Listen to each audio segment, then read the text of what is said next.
Tiramisu, it's a classic for a reason. It's perfect. I took this rustic classic and made it modern.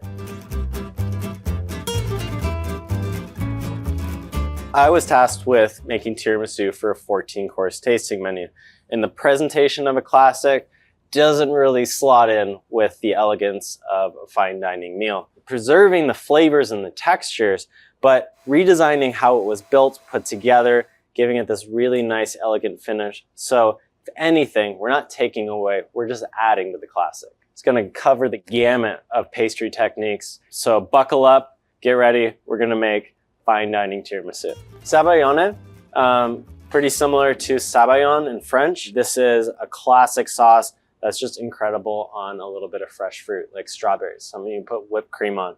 It'll be a little bit more richer, bringing a lot more flavor to the dish. This method for making the zabaglione is more of a traditional approach using a bain-marie setup, starting with about a 3-quart pot with about 1 quart of water and generating steam. That steam is gonna cook our zabaglione. Over that, we're gonna have a bowl. The first thing we're gonna do is add our marsala and our gelatin. It's gonna whisk it until it completely dissolves. Now we're gonna add in our sugar, salt, a whisk, and then our 6 egg yolks. But I'm gonna show you temperature we're going for and the visual cues. So that way you're gonna be a pro at this. So this is gonna cook for about 10 minutes or so. First half of the cook, don't need to be whisking too crazy.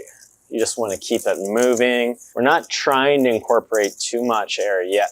When it spreads up the side of the bowl, the egg becomes really, really thin. And what that means is it's gonna cook really, really fast. And so the area you're not the most worried about is it's not the very bottom of the bowl where it's closer to the water. The bottom of the bowl is the same temperature as the sides. And those sides where the egg's really thin is gonna cook really fast. So that's why every so often, stop, scrape down the sides.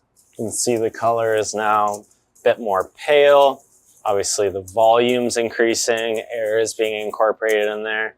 It'll drizzle, droplets will fall off the whisk, then it'll become more of a steady stream, and then we're gonna start to see more ribbons forming. So visual cues that I'm seeing here, that's telling me I'm getting pretty close. One is just purely how viscous it looks when I'm whisking. Also, when I lift it, though it's streaming somewhat similar, I'm watching how the stream kind of ribbons up and pools. It's like we're at the final stages here.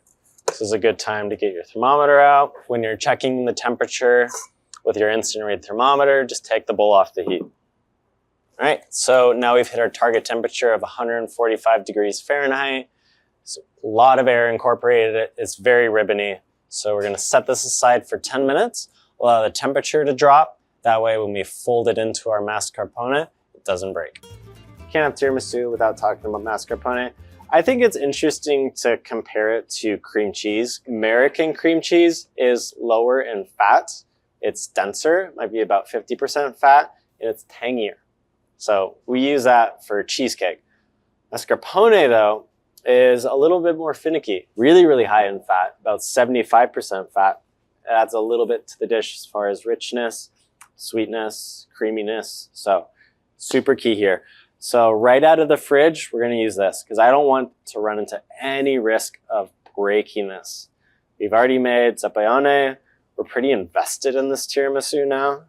We are gonna start incorporating our zabaglione. You can either do a half or a third of it. So with the first stage of folding, you can be a little bit more aggressive with it. Basically, we're just wanting to thin out, soften the mascarpone because it's so temperature sensitive.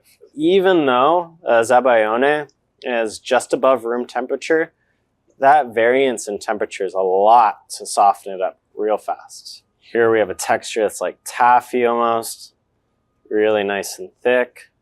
Heavy cream right from the fridge. Really cold will help it whip up a lot. I am adding an ingredient that is definitely not in classic tiramisu. I like to add a little bit of xanthan gum. It'll give it a little bit more body. Well, it'll also extend the shelf life of your tiramisu Whipped cream, after a day or so, especially if it's overbeaten, syneresis will happen and it'll start weeping out moisture. This will give it a bit more structure, integrity. So if your tiramisu is still around after 2 or 3 days, it still eats really, really well. So xanthan gum, dry blend that into the sugar. Personally, I don't like using a stand mixer with using that smaller amount of volume. I find that it's easy to over whip or it's hard to keep it in contact well with the whisk. So my preference, if it's a cup or less, I just whisk by hand. It'll take about a minute or so. Because we're going to be folding this into the whipped mascarpone, that's going to be more agitation, as well as we're going to be piping it into the final dessert. So we're going to underwhip it slightly. We're not going to be going for stiff peaks. We're going to be going for mid peaks to account for that agitation later on.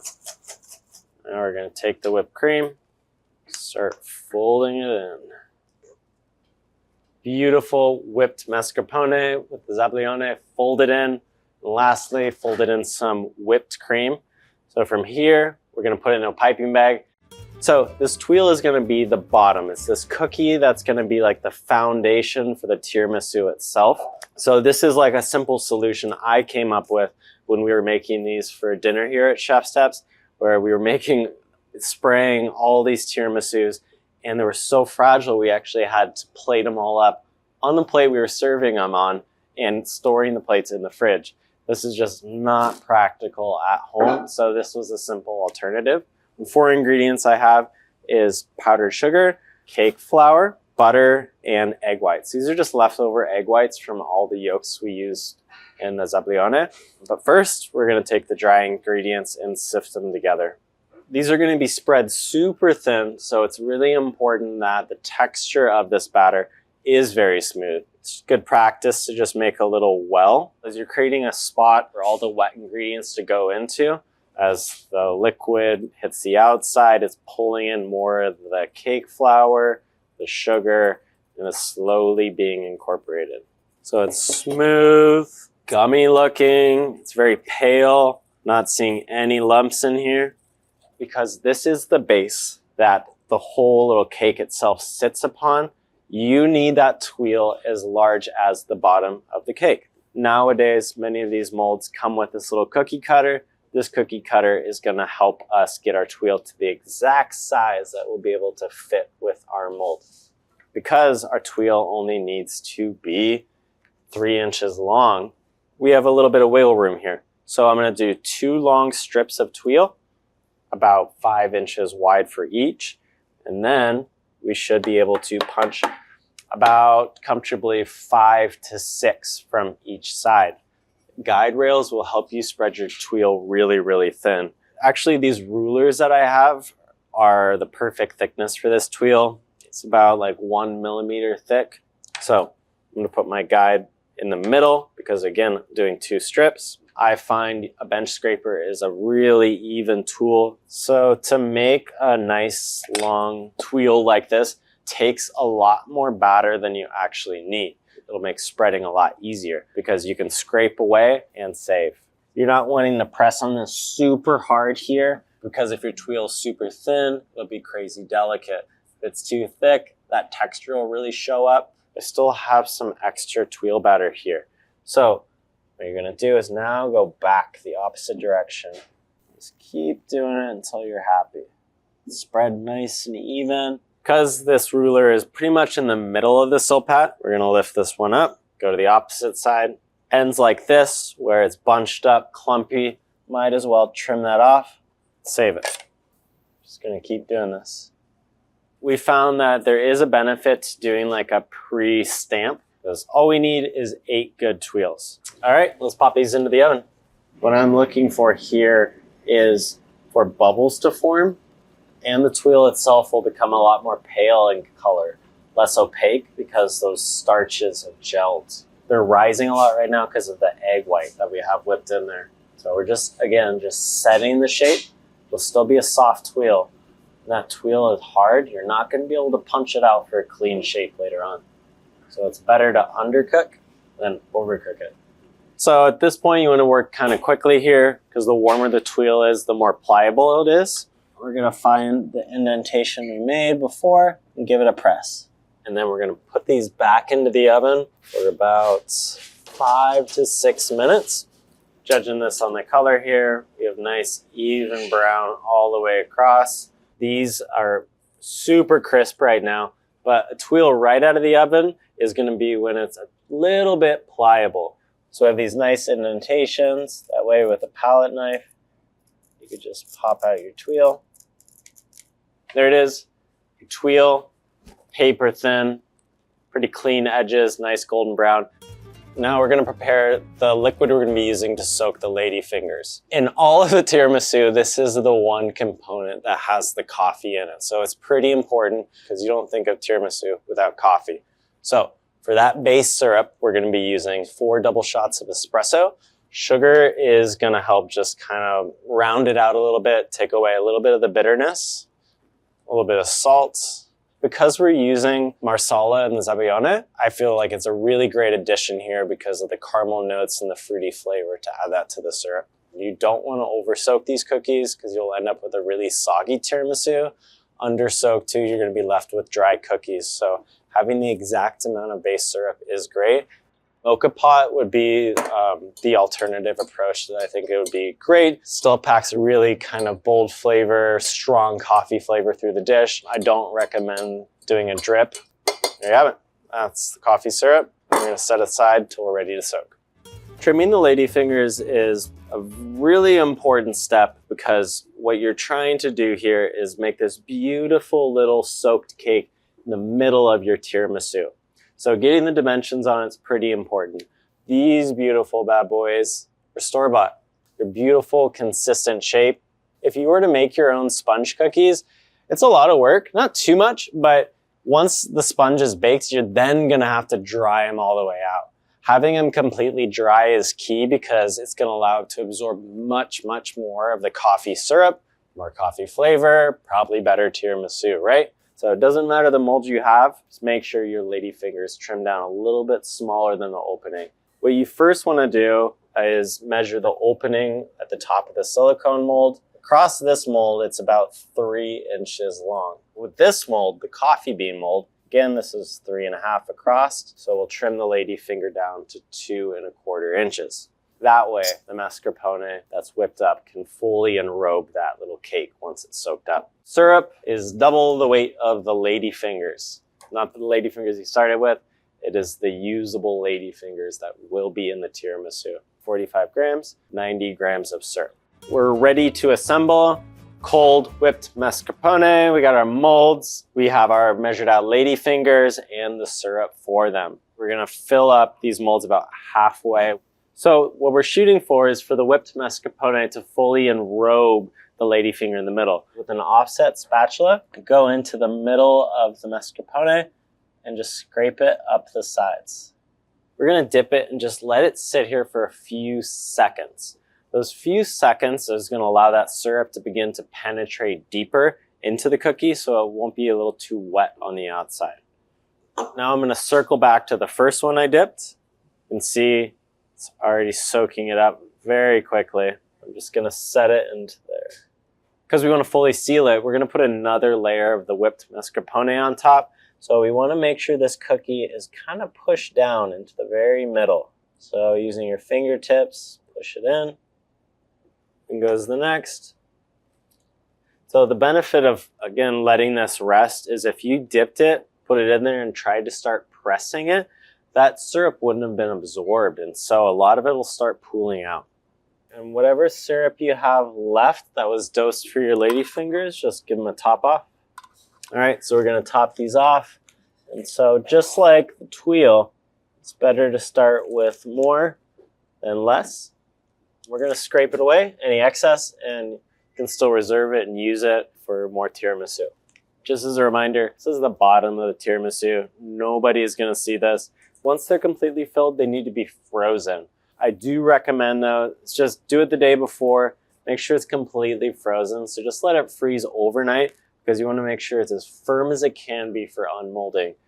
All right, these are fully set in the freezer. It's about rock hard, firm on all sides. So these silicone molds, they have this cool little gap here what you're gonna need to do is put your palette knife, butter knife, whatever, just wedged in there, work around to the top, and then pressing with 2 fingers beneath, it'll pop right up.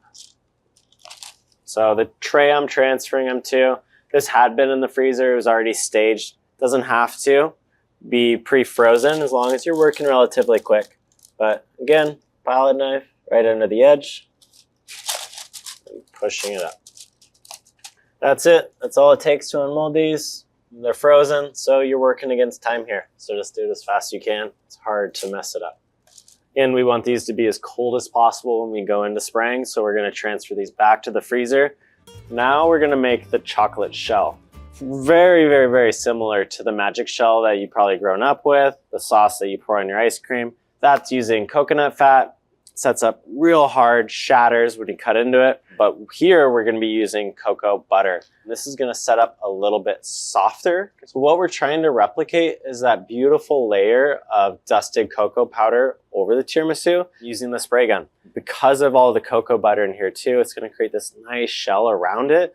It'll be really delicate, kind of snaps when you break into it. Though we're not tempering chocolate, most things with chocolate, it's temperature sensitive. So you wanna make sure you have everything ready. You got a box here, just save one of your Amazon boxes. This is gonna contain all that chocolate sauce spraying around. It's making the mess a little bit easier to clean up. You got all the parts for your spray gun cleaned, ready. You got 1 part cocoa butter, 2 parts chocolate. We're gonna be adding in half the chocolate though. Pretty straightforward, 1 part cocoa butter, 1 part chocolate in the microwave. And when it comes out, we're gonna add the rest of the chocolate to cool it down. For microwaving this, I just keep it at 100% full power. Start with about 1 minute. So the ideal temperature we're going to get this to at the end when we're spraying is about 125 degrees Fahrenheit. You don't want it to be too hot because when you spray the frozen tiramisu, it'll start melting right away. You don't want it to be too cold because it's gonna start setting up in the gun, clogging it, creating a huge pain. Just get this melted. So you're not gonna completely melt this all the way in the microwave. You wanna get it pretty close because when you take that bowl out and you just keep mixing it, it's gonna continue to melt. We're up to 165, 170, completely melted. We got our leftover chocolate, and we're gonna add this in all at once. We're just gonna keep stirring it until all those chocolate pistils have completely melted. Then we're gonna monitor the temperature until we're about 125. At that point, we're gonna be ready to spray. We're at about 140 degrees Fahrenheit. It's actually a really good spot to be in. Though we wanna start spraying at 125, we can transfer it into the vessel for spraying. It'll just start cooling down over time. Also, this container is at room temperature, and that's gonna help drop it by about 5-10 degrees too right away. So let's get it in here. So you might be thinking that like this amount of chocolate is kind of excessive. The mass of all this chocolate right here is gonna help keep it warmer for longer, giving you more time to spray without clogging up your gun. Also, when you're done, this can save for months, and you can just warm it up, do it again, or just hand mix it and use it as your own chocolate shell. Now it's in the base for our gun. What I'm using here to spray the chocolate on this isn't actually intended for chocolate. This is a paint gun. You can buy this from just about any hardware store. You can buy really nice ones that are intended for what I'm doing out there, but they are very, very expensive. But these are easy to find. All right, so we're locked and loaded. And let's just finish setting up a few things on our station. We're gonna start spraying. Station's fully set, ready to spray. Got little trays here that have been in the freezer with a fork. Just cram it in there. We're just trying to spray really even on all sides, but you wanna keep it moving because this is blowing hot air out and it's also warm chocolate. So the longer you spray on one side, the more you run the risk of melting the whipped mascarpone and building up too much chocolate shell. So let's get into it.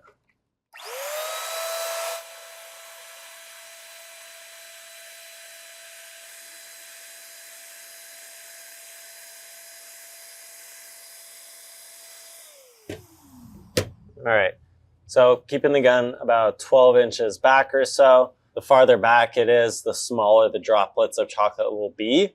That's going to increase the amount of speckles on there. It'll look a little bit nicer to me. Also constantly moving it around, because what you'll see is, look at this.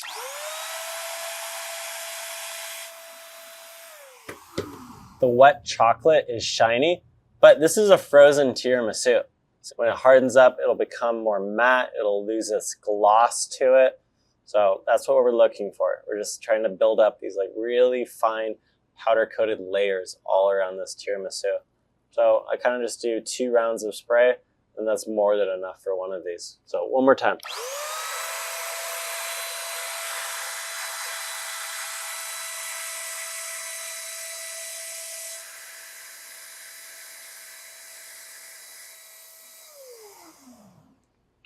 There we are. I like to hold this for 15-20 seconds.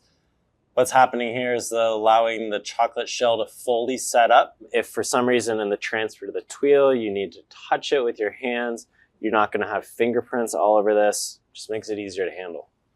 So we're going to get a tuile ready with another fork upside down. Because it's hard on the outside, you can adjust the tuile if needed. All right, that's it. So if you're wanting to serve this today or tomorrow, I would recommend transferring it to the fridge. You're going to want to allow this to completely thaw before serving. If you're not going to be serving it soon, put it back in the freezer. Just thaw it a couple hours before you're going to need it, and then it's going to be really nice and creamy inside. So we're going to move this to the fridge, and we're just going to keep spraying. Same process over and over and over and over until you run out of these guys. So a reminder, it's good to be working with these one at a time. You want them to be sprayed right out of the freezer. That's going to help with the coating. Keep the rest in the freezer until you need it. Let's see if we were able to preserve the textures of a classic tiramisu. Let's see how our shell did.